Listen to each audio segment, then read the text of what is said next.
Hello friends, welcome to the UPSC analyser. तो आज हम 22 जुलाई का इंडियन एक्सप्रेस डिस्कस करेंगे। यहाँ पर फर्स्ट न्यूज़ है 3 weeks ago NSO admitted misuse risk said secrecy barred it from gatekeeping. तो इसराइल के एनएसओ ग्रुप जिसने कि बेसिकली पेगासस स्पाईवेयर बनाया था, तो एक पॉलिसी डॉक्यूमेंट में ये इन्होंने एक्नॉलेज किया है जो कस्टमर्स है पेगासस के वो सिर्फ स्टेट और स्टेट एजेंसीज़ हैं। और इन्होंने ये भी बोला है कि इनके सिर्फ 60 ही कस्टमर्स हैं जो कि 40 कंट्रीज़ में इंक्लूडिंग, जिसमें 51% इंटेलिजेंस एजेंसीज हैं, 38% लॉ इन्फोर्समेंट एंटिटीज़ और 11% मिलिट्री है। एक रिपोर्ट थी transparency and responsibility report 2021। The policy document identified the potential misuse of NSO group spyware against politician. अब ये खुद कह रहे हैं जो इनका एनएसओ ग्रुप का स्पाईवेयर है वो पॉलिटिशियन के अगेंस्ट यूज़ करवाया जा सकता है, एनजीओज के अगेंस्ट यूज़ करवाया जा सकता है, journalist, lawyer etcetera among the most salient human right risk associated with it.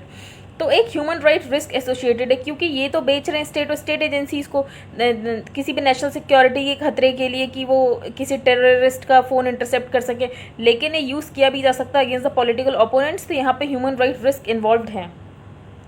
इन्होंने अपने एक क्लॉज में रख रखा है कि as a safeguard the group report said the company requires at a minimum human rights compliance clauses in all customer agreements. तो इन्होंने कस्टमर एग्रीमेंट्स में कम से कम ये तो रख ही रखा है कि ह्यूमन राइट्स कंप्लायंस करनी पड़ेगी। अगर स्टेट और स्टेट एजेंसी ह्यूमन राइट्स को अब्यूज़ करने के लिए यूज़ करेंगे तो फिर ये उस पर केस कर सकते हैं। तो to only use NSO system for legitimate and lawful prevention and the investigation of serious crimes and terrorism.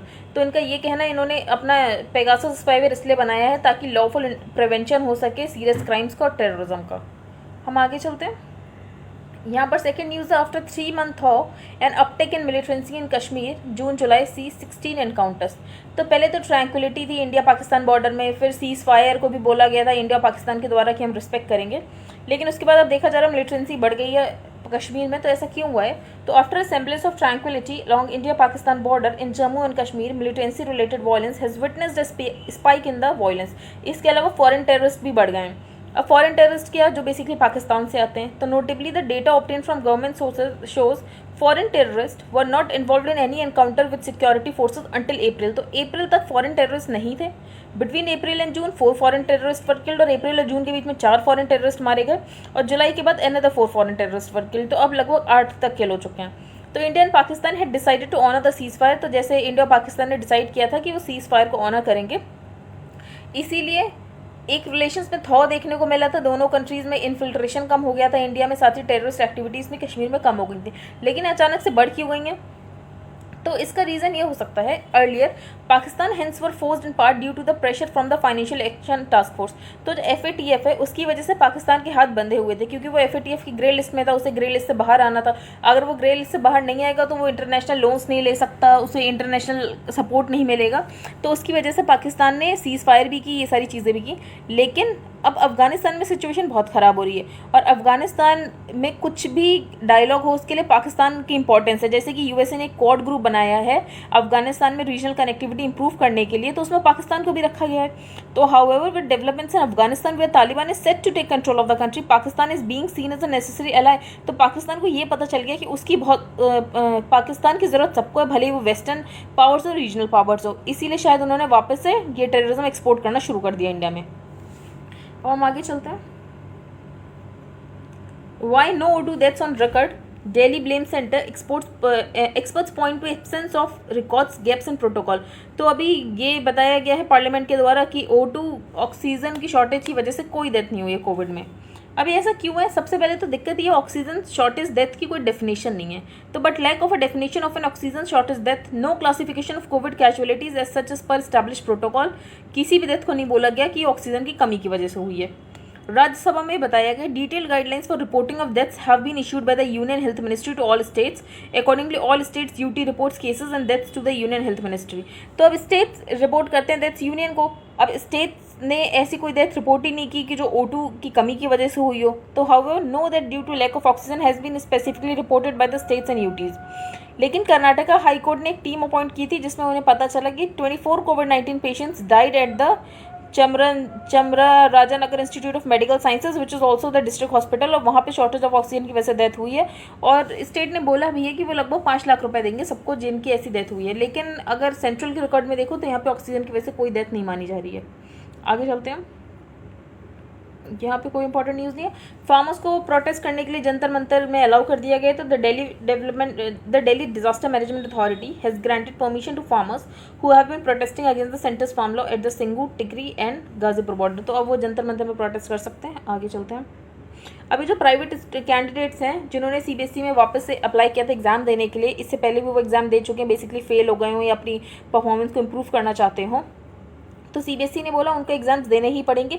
बाकी रेगुलर सीबीएसई स्टूडेंट्स के लिए जो इवैल्यूएशन क्राइटेरिया वो उनके लिए नहीं होगा, क्योंकि बेसिकली इनका डेटा भी नहीं पता है कि इन्होंने यूनिट टेस्ट कब दिए हैं। तो ऐसा डेटा स्कूल के पास है नहीं ऐसे प्राइवेट स्टूडेंट्स के, इसलिए इनको एग्जाम्स देने ही पड़ेंगे। तो the सीबीएसईज alternate assessment policy for class 12 students can't be applied to private candidates, इसलिए उनके एग्जाम्स कराने ही पड़ेंगे। The Indian Express had reported that the CBSE's decision to hold examination for private candidates while exams have been cancelled for regular students। अब regular students के लिए तो exam cancel कर दिए गए हैं, लेकिन इनके लिए होंगे, तो इसकी वजह से कुछ कैंडिडेट्स इर्क भी हो गए थे और उन्होंने प्रोटेस्ट भी प्लान किया था सीबीएसई हेडक्वार्टर के बाहर। प्राइवेट स्टूडेंट्स है दोस्त। अब प्राइवेट स्टूडेंट्स कौन से होते हैं? जो पहले कभी रेगुलर सीबीएसई स्टूडेंट्स हुआ करते थे, लेकिन या तो वो अपने फर्स्ट और सेकंड अटेम्प्ट में फेल हो गए, या तो वो अपने एग्जाम्स रिपीट कर रहे हैं क्योंकि वो अपनी परफॉर्मेंस इंप्रूव करना चाहते हैं। तो दिस ईयर लगभग 22,000 ऐसे स्टूडेंट्स हैं जिन्होंने सीबीएसई में रजिस्टर किया था as a private student. On Wednesday the CBSE stated कि ये पॉसिबिलिटी है ही नहीं इन्हें रेगुलर स्टूडेंट्स के साथ क्राइटेरिया के साथ इवैल्यूएट किया जाए। वो इसीलिए in case of regular students schools ने यूनिट टेस्ट कराए होंगे, मिड टर्म टेस्ट कराए होंगे, प्री बोर्ड एग्जामिनेशन कराए होंगे, तो परफॉर्मेंस रिकॉर्ड है बाकी बच्चों का। हाउएवर अगर प्राइवेट कैंडिडेट्स में जाओ तो कोई रिकॉर्ड ऐसा है ही नहीं, इसलिए इनको उस पॉलिसी के तहत तो इनका रिजल्ट निकाला ही नहीं जा सकता है। अब हम नेक्स्ट आते हैं, अटल आहार योजना क्या है?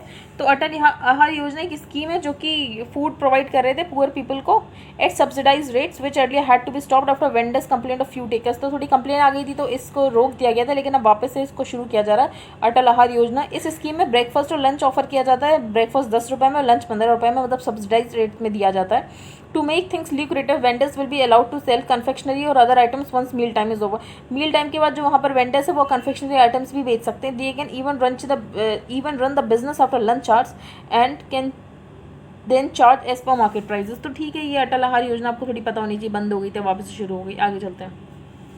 अब पेगासस टारगेट की लिस्ट में मोनसांतो ऑफिशियल्स भी थे, साथ ही एनएससी एंड इसाक मोवैया के मेंबर्स भी थे। तो 6 officials from Mahyco, Monsanto biotech India and Monsanto India and a member of the committee to implement clause 6 of the Assam accord. तो असम अकॉर्ड क्लॉज 6 जो इम्प्लीमेंट कर रहे थे उस कमिटी के भी कुछ मेंबर्स थे। तो पेगासस स्पाईवेयर के कौन कौन से टारगेट थे, कौन कौन स्नूपिंग लिस्ट में था, तो ये है। आगे चलते हैं। यहाँ पर ये हम इसके बारे में पढ़ते हैं, जलयुक्त शिविर अभियान। तो एक फ्लैगशिप प्रोजेक्ट था फॉर्मर सीएम फडणवीस का, तो बेसिकली महाराष्ट्र में। इसका मेन ऑब्जेक्टिव ये था कि महाराष्ट्र को ड्रॉट फ्री बनाना है। तो अब इसमें यही है कि इसमें एलिज्ड कुछ करप्शन हुआ है, तो अब उसको चेकिंग होगी, वो बात की बात है। बस आपको जलयुक्त शिविर अभियान पता होना चाहिए। आगे हम चलते हैं। Abdulla Shahid president elect of UN General assembly arrives in India. तो अब्दुल्ला शाहिद जो कि president elect of the 76 session of the UN General assembly और फॉरेन मिनिस्टर भी है मालदीव्स के, तो वो इंडिया को विजिट करेंगे। तो पहली बार वो अपने इंडिया को ऑफिशियल कैपेसिटी में विजिट करेंगे, तो as a president of the UN General Assembly. एक एग्रीमेंट भी साइन हो सकता है, हाई इम्पैक्ट कम्युनिटी डेवलपमेंट कैसे किया जाए मालदीव्स में। इसके अलावा यूएन में क्या क्या रिफॉर्म्स की जरूरत है उसके बारे में बातें हो सकती हैं, तो जब होगा तो हम देख लेंगे आगे। यहाँ पे soybean price soaring, poultry industry seeks GM feed imports. तो बेसिकली जो पोल्ट्री फार्मर्स होते हैं, जो पोल्ट्री होते हैं उनको वो बेसिकली फीड में क्या देते हैं, तो वो देते हैं डी ऑयल्ड सोयाबीन ऑयल के, क्योंकि वो आसानी से डाइजेस्ट हो जाता है। तो Indian poultry farmers are lobbying for the import of genetically modified deoiled soybean oil cake. लेकिन अभी सोयाबीन के प्राइस बढ़े हुए हैं, तो ऐसे में जो पोल्ट्री फार्मर्स है वो ये बोल रहे हैं कि हमें इंपोर्ट कर लेना चाहिए genetically modified deoiled soybean oil cake, क्योंकि ये सस्ता पड़ेगा उन्हें। क्योंकि जो सोयाबीन के प्राइस है वो बहुत ज़्यादा हिस्टोरिकली हाई चल रहे हैं इस समय। सोयाबीन का एमएसपी 3,880 रुपये पर क्विंटल था, लेकिन इससे भी ऊपर बिक रही है soybean. A global shortage due to crop failure in the main producing nations. अब ये इस वजह से हुआ है क्योंकि जो सोयाबीन प्रोड्यूसिंग नेशंस है ब्राज़ील और अर्जेंटीना, वहाँ पे ग्लोबल शॉर्टेज हो गई है, क्योंकि वहाँ पे क्रॉप फेलियर हो गया, तो उसकी वजह से सोयाबीन के प्राइसेस बहुत ज़्यादा बढ़ गए हैं। अब जो ये D oil soybean oil cake है, ये क्या होता है, तो अब protein rich solid mass left over when oil is expelled from the seed. तो जब सीड से, सोयाबीन सीड से ऑयल निकाल दिया जाता है, तो जो बचता है वो होता है DOC, D oil soybean oil cake.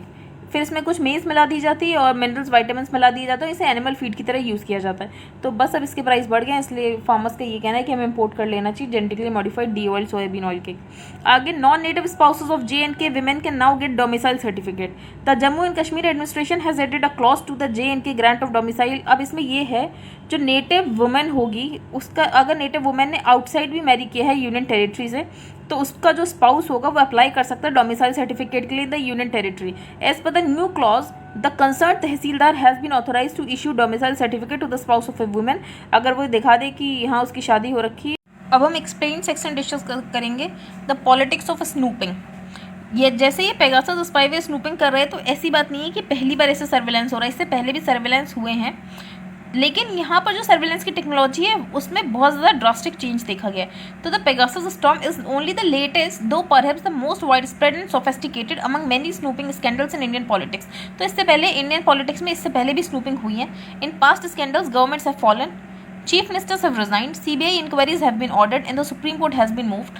But in many of these earlier cases, the alleged infringement of privacy and misuse of the powers of interception were far less flagrant and in some cases minuscule compared to the en masse apparent misuse that is being revealed in the global media investigation called the Pegasus Project. तो इससे पहले Pegasus spyware के पहले भी snooping होती थी और इससे बहुत सारे इंडियन पॉलिटिक्स में स्कैंडल भी देखने को मिले हैं, जैसे कि चीफ मिनिस्टर को रिजाइन करना पड़ा है, गवर्नमेंट्स गिर गई हैं। अब स्पाईवेयर लाइक नो अदर। अब जो पेगासस स्पाईवेयर है वो जीरो क्लिक टेक्नोलॉजी में, मतलब ये बेसिकली सिर्फ एक मिस कॉल देकर भी फ़ोन को हैक कर सकता है। तो the change in surveillance technology over the decades has been frightening. Their trepidation of those who may fear the conversations are being listen to. For instance the development of the revolutionary spying software, जिसमें zero click technology है, user के साथ कोई interaction की ज़रूरत ही नहीं है। Intelligence agencies the world over have always relied heavily on listening in technology. तो इससे पहले भी ये सारी चीज़ें यूज़ तो की जाती थी snooping. But what do you do if a spyware like Pegasus is implanted in a mobile phone seemingly without leaving trace? अब ये जो Pegasus spyware है ये बहुत ही हाई एंडेड टेक्नोलॉजी है, जैसे कि इसमें कोई ट्रेस नहीं बचता है और एक कंटिन्यूसली जो भी फ़ोन की ऑडियो वीडियो टेक्स्ट कंटेंट है सबको कंटिन्यूसली स्ट्रीम करके सबको हैक कर सकता है। अब हम नेक्स्ट पर आते हैं, Pegasus of myth and the horse in the sky। अब पेगासस को एक माइथोलॉजी से जोड़ा गया है। तो back in 2019 when most people first heard of the spyware Pegasus, the Telegraph quoted NSO group cofounder Shalev Hulio as describing the company's flagship creation as the Trojan horse. अब before this Pegasus had always been the constellation that looks like a winged horse in the northern sky. जैसे कि आप ये picture में देख सकते हैं, तो ये कॉन्स्टलेशन है पेगासस जो कि एक विंग्ड हॉर्स की तरह दिखता है इन the northern sky. The constellation is visible all year round. तो ये कॉन्स्टलेशन पूरे साल दिखता है, सिर्फ लेट मार्च से लेकर लेट अप्रैल तक नहीं दिखता और जब मानसून क्लाउड्स होते हैं तब नहीं दिखता है। इंडियन एस्ट्रोनॉमी में इसको महाश्व बोला जाता है। Pegasus whose name comes from pegae, the Greek word for water और स्प्रिंग्स। तो पेगासस जिसका नाम आता है पेगाए से, और पेगाई ग्रीक वर्ड है वाटर और स्प्रिंग्स के लिए, was the war horse of Zeus. तो ये जो पेगासस था ये वॉर हॉर्स था जीवस का, the ruler, the protector and father of both god and humans. When Zeus went into battle it was Pegasus who carried his arsenal of thunder and lightning. तो जब जीवस battle में गए थे तो जो पेगासस था, ये जो पेगासस हॉर्स था उसने ही थंडर और लाइट और सारा आर्सेनल सब कुछ कैरी किया था। And never left Zeus' side even when the gods appeared to be at disadvantage. For his loyalty, Zeus rewarded Pegasus by making him a constellation in the sky. तो यही Zeus ने फिर उनको reward कर दिया Pegasus को और फिर वो कॉन्स्टलेशन बन गया स्काई में, जैसे कि ये विंग्ड हॉर्स की तरह दिखता है। आगे चलते हैं।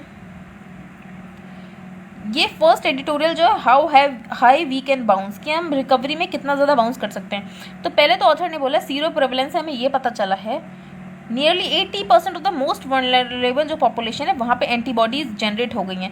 तो इससे ये तो है कि इकॉनमी ओपन अप हो सकती है, अब ज़्यादा टेंशन की बात नहीं है और हम इकॉनमी को खोल सकते हैं वापस से। तो ऑथर ने बोला अगर हम देखें तो क्या क्या अंतर आया है पिछले साल से इस साल से। इस साल में इकॉनमी तो डिस्पाइट लॉकडाउन, तो पिछले साल लॉकडाउन लगा रहा, several drivers of productivity like formalisation, digitisation, construction of highways and household tap connections improve last year. उसके बाद भी ऑथर ने बोला है जो फॉर्मलाइजेशन इकॉनमी का वो बढ़ा है, डिजिटाइजेशन बढ़ा है, हाईवे ज़्यादा से ज़्यादा कंस्ट्रक्ट हुए हैं और हाउस होल्ड टैप कनेक्शंस भी बढ़े हैं। कॉर्पोरेट लेवरेज जो डेट टू इक्विटी रेशियो है वो 10 साल लो है कॉर्पोरेट का and likely to fall further this year, और इस साल और ज़्यादा नीचे गिर सकता है। Together with a sharp increase in equity fund raising both in the public and private markets, this means that the potential to invest has been preserved. इसके अलावा जो एसेट टू इक्विटी रेशियो वो फाइनेंशियल सिस्टम का बहुत अच्छा है, इसका मतलब वो काफ़ी ज़्यादा लैंडिंग कर सकते हैं, इकॉनमी में रिवाइव होने के चांसेस हैं। While informal firms did get impacted badly, तो इनफॉर्मल फर्म्स तो काफ़ी ज़्यादा बैडली इम्पैक्ट हुए थे क्योंकि वहाँ से वर्कर्स को निकाल दिया गया था.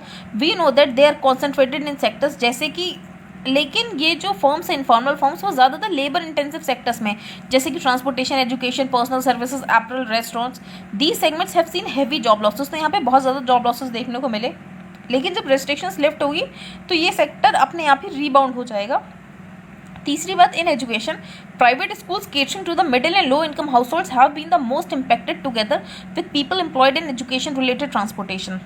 अपर income household shifted to online schooling, तो अपर इनकम हाउस होल्ड तो ऑनलाइन स्कूलिंग में शिफ्ट हो गए.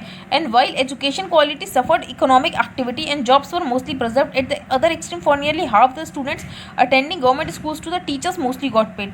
तो जो डैमेज है एजुकेशन से वो शायद हमें बहुत टाइम बाद देखने को मिले. तो the damage to economic output from missed education वो कुछ साल बाद देखने को मिलेगा, जब ये बच्चे जो हैं जब ये बड़े होंगे और जब इन्हें इकोनॉमी में कॉन्ट्रीब्यूट करना पड़ेगा तब हमें थोड़ा डैमेज देखने को मिल सकता है.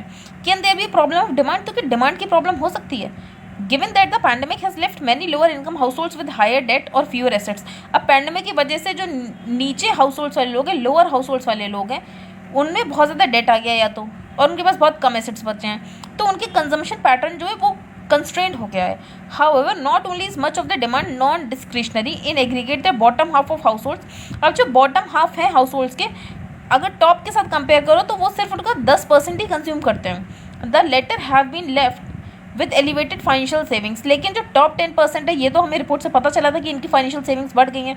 सम of which are likely to be spent in the coming months. तो improving penetration of personal loans. अब ये जो नीचे वाला हाउस होल्ड्स हैं जिनकी डिमांड कंस्ट्रेंट्स आ गए, तो उनको अगर लोन्स प्रोवाइड किए जाएँ तो डिमांड यहाँ से भी आ सकती है और इकॉनमी रिवाइव हो सकती है. The output post restriction is thus likely to bounce much higher than currently expected. लेकिन प्री पैंडेमिक पाथ पर आने में हमें टाइम लगेगा और पॉलिसी मेकर्स को इस गैप को भरने की ज़रूरत है. And early but safe opening up would help. तो ऑथर ने बोला है इकॉनमी को खोल देना चाहिए, बस सेफली खोलना चाहिए. और डिस्ट्रिक्ट और better block wise sero prevalence study. अब जैसे सीरो प्रेवलेंस स्टडी की है ICMR ने, तो वो ब्लॉक वाइज की जा सकती है जिससे पता चल सके कि इस ब्लॉक में कितने लोगों ने एंटीबॉडीज़ जनरेट करनी है. उसके बाद डिसाइड करें कि कितना खोला जाएगा. Particularly where sero surveillance levels are already above 80%, और जहाँ पे वैक्सीनेशन एफर्ट्स नहीं है वहाँ पे और वैक्सीनेशन एफर्ट्स किए जाए ताकि हम अपनी इकॉनमी को खोलें और प्री पैंडेमिक लेवल पर वापस से पहुँच सकें. In the spirit of Olympics, तो बेसिकली ये समर ओलंपिक्स के बारे में जो टोक्यो ओलंपिक्स हो रहे हैं कि वो ऐसी सिचुएशन में होने चाहिए कोविड में या नहीं होने चाहिए, तो हमारे लिए ज़्यादा इंपॉर्टेंट नहीं, हम इसे छोड़ते हैं आर्टिकल, हम आगे चलते हैं. नेक्स्ट है looking out for the vulnerable. अब सुप्रीम कोर्ट ने जजमेंट दिया था कि जो माइग्रेंट वर्कर्स की मिजरीज हैं उनमें उन्होंने एक रेडिकल जजमेंट दिया था कि एक नेशनल पोर्टल डेटाबेस बनाया जाए, इसमें सारे माइग्रेंट वर्कर्स को रजिस्टर किया जाए. तो the order explicitly recognises the critical contribution of migrant workers to the economy even though they are often employed in precarious jobs. It reminds us that the worker in organized sector लगभग 93% है, और ये जो है including most migrants, और इनको welfare schemes का फ़ायदा भी नहीं मिल पाता है क्योंकि ये रजिस्टर्ड ही नहीं है. तो the main barrier preventing access is the delay in registering workers on the national database of the ministry of labour and employment. तो ministry of labour and employment का जो डेटाबेस है उसमें रजिस्टर नहीं, जिसके कारण इन्हें किसी भी वेलफेयर स्कीम का फ़ायदा नहीं मिल पाता है. The pivotal importance of the registration of workers is underscored by the June 29 order which argued that without registration none of the welfare schemes in existence can be accessed. अब registration नहीं होगा तो वेलफेयर स्कीम्स कोई access नहीं कर सकते. तो यहाँ पर सुप्रीम कोर्ट ने ऑब्जर्व किया था कि कैसे मिनिस्ट्री ऑफ लेबर की एपैथी और लैकेडेसिकल एटीट्यूड है वर्कर्स को रजिस्टर करने के लिए. The court also stated that while tall claims have been made by various states. अब जैसे स्टेट्स बोलते हैं हमने ये स्कीम लॉन्च कर दी माइग्रेंट वर्कर्स के लिए, अब ये स्कीम लॉन्च कर दी, लेकिन जब तक वो स्कीम का फ़ायदा माइग्रेंट वर्कर्स उठा ही नहीं पा रहा है तो उस स्कीम का क्या फ़ायदा. अब यहाँ पे मिनिस्ट्री ऑफ कंज्यूमर अफेयर्स और फूड और पब्लिक डिस्ट्रीब्यूशन को भी बोला गया है कि has been ordered to allocate additional food grains to the states for disbursement of dry fruit grains to migrant workers under the one nation one ration card scheme. अब one nation one ration card scheme के अंदर जो ministry of consumer affairs है उसको भी बोला गया है कि आपको एडिशनल फूड ग्रेन प्रोवाइड करने हैं, ड्राई फ्रूट ग्रेन प्रोवाइड करना है माइग्रेंट वर्कर्स को. इन May this year declare that authority shall not insist. अब जैसे रजिस्टर करने के लिए नेशनल पोर्टल डेटाबेस में ministry of labour and employment में कुछ ID कार्ड चाहिए होगा, और ID कार्ड कुछ माइग्रेंट वर्कर्स के पास नहीं होगा तो वो रजिस्टर नहीं हो पाएंगे और उनको फिर बेनिफिट नहीं मिलेगा. तो इसमें सुप्रीम कोर्ट ने ये बोला है कि कोई भी ID कार्ड के लिए इंसिस्टेंस नहीं होना चाहिए और माइग्रेंट वर्कर के सेल्फ डिक्लेरेशन पे उसको रजिस्टर कर देना चाहिए. तो in May this year declare that authority shall not insist on an ID card and accept self declaration from workers to access welfare programmes in a country. अब author ने बोला इस कंट्री में जहाँ पर हर चीज़ में आपको डॉक्यूमेंट्स की ज़रूरत पड़ती है, where entire bureaucracies and the kickbacks received rest on the exclusionary system is nothing short of revolutionary। तो ये बहुत रिवॉल्यूशनरी बात है कि अब किसी डॉक्यूमेंट की जरूरत ही नहीं रजिस्टर कराने के लिए, सिर्फ सेल्फ डिक्लेरेशन के थ्रू रजिस्ट्रेशन हो सकता है। The progressive boldness of the SC order inspires confidence in India's original socialist agenda at a time। तो यहाँ पर सुप्रीम कोर्ट के इस ऑर्डर से जो हमारा सोशलिस्ट एजेंडा था उसमें लोगों का कॉन्फिडेंस बिल्ड होता है। The order is therefore a welcome indicator that the highest court is still looking out for the most vulnerable section of the society। तो इस ऑर्डर से पता चलता है जो सुप्रीम कोर्ट है वो अभी भी vulnerable section of society के बारे में सोच रही है। Nevertheless, one can't help wonder whether the target set out by the order are achievable। अब क्या जो ऑर्डर के द्वारा टारगेट सेट किए गए हैं वो अचीवेबल हैं या नहीं है, वो तो बाद में पता चलेगा। Employers and contractors collude to keep workers in perpetual precarity to protect themselves against losses caused by the shock such as COVID। अब जैसे कोविड की वजह से कंपनीज़ को प्रॉफिट बहुत कम हो तो कंपनी क्या करती हैं, या तो जो माइग्रेंट वर्कर्स होते हैं उनको जॉब से निकाल देती हैं, या तो उनकी सैलरी बहुत कम कर देती हैं। तो control over workers belonging to marginalise communities exercise through class, caste and gender hierarchies. तो अब इससे इन सारी चीज़ों को कैसे सॉल्व किया जाए, तो migrant experience the variety of problems. अब जो माइग्रेंट्स उनको बहुत सारी प्रॉब्लम थी, पहले रजिस्ट्रेशन नहीं कर पाते क्योंकि डिजिटल इलिटरेसी है, करप्शन बहुत ज़्यादा, ब्यूरोक्रेटिक इनएफिशिएंसी है, साथ ही मल्टीपल डॉक्यूमेंट्स की रिक्वायरमेंट होती है। Exclusion was markedly was among the lower caste. तो अगर ये देखो कि जो रजिस्टर्ड नहीं हुए उसमें एक्सक्लूजन सबसे ज़्यादा लोअर कास्ट है। तो लोअर कास्ट यहाँ तक कि उनको डिग्निटी के साथ ट्रीट भी नहीं किया जाता स्टेट फंक्शनरीज के द्वारा। फाइनली जो गवर्नेंस डायमेंशंस है उसको सीरियस कंसिडरेशन की जरूरत है। Already there are indicators that coordination between state level departments has been problematic. लेकिन हमें यहाँ से नहीं पता चल सकता कि माइग्रेंट वर्कर को रोज़ कितनी दिक्कतें होती हैं ये सारी चीज़ें रजिस्टर करने में। जन साहस एंड ऑर्गेनाइजेशन जो कि बेसिकली काम करता है ऐसी सोशली एक्सक्लूडेड ग्रुप्स के साथ, तो उसने फाउंड किया है कि बहुत ज़्यादा बैरियर्स होते हैं with in the labour department. कोई लैक ऑफ गाइडलाइंस है, कुछ गाइडलाइंस नहीं पता है कि क्लियर गाइडलाइंस होनी चाहिए, कोई क्लियर गाइडलाइंस नहीं है। लेजिस्लेशन से रिलेटेड कौन से प्रोसीजर्स उनके बारे में कुछ नहीं पता है। डिले होता है, कोई भी हार्ड कॉपी में डेटा दो तो अपलोड होने में साइट पे बहुत टाइम लग जाता है। Underlining these problems is the fundamental reality that labour department is seriously short of staff. तो लेबर डिपार्टमेंट में स्टाफ की बहुत ज़्यादा कमी है और अब उनको स्टाफ बढ़ाने की ज़रूरत है ताकि ये जो सुप्रीम कोर्ट का ऑर्डर है कि माइग्रेंट वर्कर को सारे बेनिफिट्स मिल सकें, उनको आसानी से रजिस्ट्रेशन हो सके। अब ये वाली एडिटोरियल हो गया। हम नेक्स्ट हम चलते थे प्रॉब्लम ऑफ वाटर। तो विवेक देब्रॉय ने आर्टिकल लिखा है। तो यहाँ पर उन्होंने बोला है मेघालय जो है वो अबोर्ड ऑफ क्लाउड्स है, ठीक है। जैसे वहाँ पे चेरापूंजी है और to refer to it by the right name Sohra. तो चेरापूंजी ये सोहरा, वहाँ पे काफ़ी बारिश होती है। तो we were proud that it held the record for being the world's rainiest place, ठीक है। उसके बाद फिर ये रिकॉर्ड शायद कोलंबिया में किसी प्लेस को मिल गया था। तो pride was regained when we learned that Mostranam also in Meghalaya then held the record। उसके बाद मोस्टरनम नाम की जगह को मेघालय में ये रिकॉर्ड मिल गया था कि यहाँ पे सबसे ज़्यादा बारिश होती है। सिंस मार्च 22, 2021 जल शक्ति ने एक टैगलाइन बनाई थी कि catch the rain where it falls when it falls. अब मेघालय पहले ऐसा करता था कि हार्वेस्टिंग बहुत अच्छी करता था। As for Cherrapunji where it rains incessantly there is a shortage of drinking water. अब चेरापूंजी में जहाँ पे हमेशा बारिश होती है वहाँ पे शॉर्टेज है ड्रिंकिंग वाटर की। तो इससे क्या पता चलता है, अब जैसे इंडिया है वहाँ पे 4% of the world's water resources हैं, 4% of the world's renewable water resources हैं, 4% of the world's fresh water resources हैं। सिंस 97.5% जो वर्ल्ड का वाटर है वो सॉल्ट वाटर है, तो राइट इंडिकेटर फ्रेश वाटर होना चाहिए। अब ऑथर ने बोला है there is an aggregate water crisis. यहाँ पे दिक्कत एग्रीगेट वाटर क्राइसिस है वो सबसे ज़्यादातर डिस्ट्रीब्यूशन क्राइसिस है, क्योंकि रेनफॉल रेंज जो है वो मेघालय में बहुत ज़्यादा होती है और राजस्थान में इतनी कम होती है। तो हमें डिस्ट्रीब्यूशन ऐसा करना चाहिए कि हर एरिया को इक्वल पानी मिल सके। The Central Water Commission figure is 1486 cubic metre for 2021। World Bank ये बोलता है says the figure is 1100 cubic metre. तो भी सेंट्रल वाटर कमीशन के अकॉर्डिंग 1486, लेकिन वर्ल्ड बैंक के अकॉर्डिंग 1100 है। The difference is too much. अब ये जो डिफरेंस है दोनों ने नापा, तो इतना ज़्यादा डिफरेंस क्यों है। वाटर स्ट्रेस कब होता है, जब less than 1700 cubic metre water बचता है तो वाटर स्ट्रेस हो जाता है। और वाटर स्कार्सिटी कहाँ होती है, जहाँ पे 1000 क्यूबिक मीटर से पानी नीचे आ जाता है। इन 1951 हमारे यहाँ लगभग 5177 क्यूबिक मीटर्स था और प्रोजेक्शन ये बताते हैं कि 2050 तक सिर्फ 1235 क्यूबिक मीटर बचेगा। तो स्टेटेड सिंपली तो वैसा क्यों हो गया, इतना ज़्यादा था जब लगभग 5000 था, तो अब 1200 ही क्यों बचा। ये इस वजह से क्योंकि पॉपुलेशन एक्सप्लोजन बहुत ज़्यादा हुआ, वाटर का इनएफिशिएंट कलेक्शन हुआ, इनएफिशिएंट यूसेज हुआ। अगर कोई भी रिसोर्स अंडर प्राइज्ड होता है तो उसकी नेगेटिव एक्सटर्नलिटीज़ को लोग इग्नोर कर देते हैं और उसको बहुत ही इनएफिशिएंटली और एक्सेसिवली यूज़ करने लगते हैं। It shouldn't be surprising that cities have run out of ground water and tankers thrive. तो ये तो टैंकर्स आने लग गए हैं अब जैसे सिटीज़ में, क्योंकि ज़्यादातर cities out of ground water हो गई हैं। Parts of the countries with an abundance of rivers and lakes of water stressed, तो जहाँ पर रिवर्स और लेक्स अच्छे खासे हैं वो वाले पार्ट्स भी वाटर स्ट्रेस्ड हो चुके हैं और वहाँ पे क्वालिटी इश्यूज़ हैं, जैसे आर्सेनिक कंटामिनेटेड वाटर होता है। Everyone knows the big picture reform answer, जैसे कि डिसेंट्रलाइज करने की ज़रूरत है, पॉलिसी डिज़ाइन करने की ज़रूरत है रिवर बेसिन्स के लिए। यहाँ तक कि इंटरस्टेट इश्यूज़ हैं जो रिवर को लेकर, उनको सॉल्व करने की ज़रूरत है। वाटर राइट्स डिफाइन करने की ज़रूरत है। Break down laws, revamp environmental laws, develop local capacity, introduce water user associations, traditional structures को रिवाइव करने की ज़रूरत है। वाटर हार्वेस्टिंग करने की ज़रूरत है। क्रॉपिंग पैटर्न ऐसे रखने की ज़रूरत है कि कम से कम पानी यूज़ हो। The Jal Jeevan mission is the retail and it's track record has been impressive, जैसे कि 2024 में टैप कनेक्शंस हर जगह रूरल इंडिया में प्रोवाइड कर देने।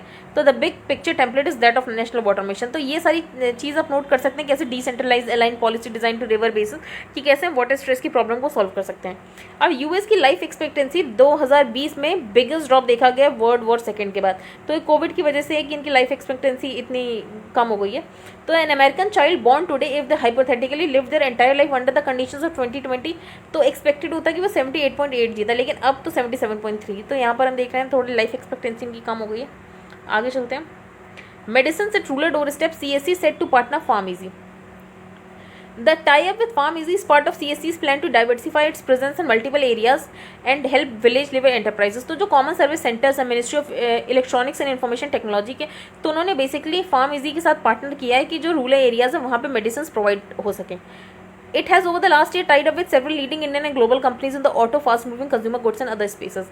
तो पार्ट ऑफ द प्लान में फार्म इजी एक्सटेंसिव नेटवर्क जो CSCs का है, कॉमन सर्विस सेंटर्स, उसको यूज़ करेगा रूरल एरियाज़ में ताकि होम डिलीवरी कर सके मेडिसिन की, फार्मास्यूटिकल और सेल्फ टेस्टिंग डायग्नोस्टिक किट्स की कोविड-19 को डिटेक्ट करने के लिए। साथ ही टेस्टिंग सर्विसेज ऑफर करेगा ब्लड शुगर और ब्लड प्रेशर के लिए। तो ये सारी चीज़ें। आगे चलते हैं। एविएशन मिनिस्ट्री में 3 एडवाइजरी ग्रुप बनाए गए हैं जो भी एविएशन सेक्टर के चैलेंज हैं उनको सॉर्ट आउट करने के लिए। तो इन तीनों ग्रुप को जो चेयर करेंगे वो civil aviation minister Jyotiraditya Scindia करेंगे। अब ये क्या क्या चीज़ें देखेंगे कि एविएशन सेक्टर में क्या क्या दिक्कतें हैं। तो to deliberate and resolve challenges face by the sector, the civil aviation ministry has constituted 3 advisory groups.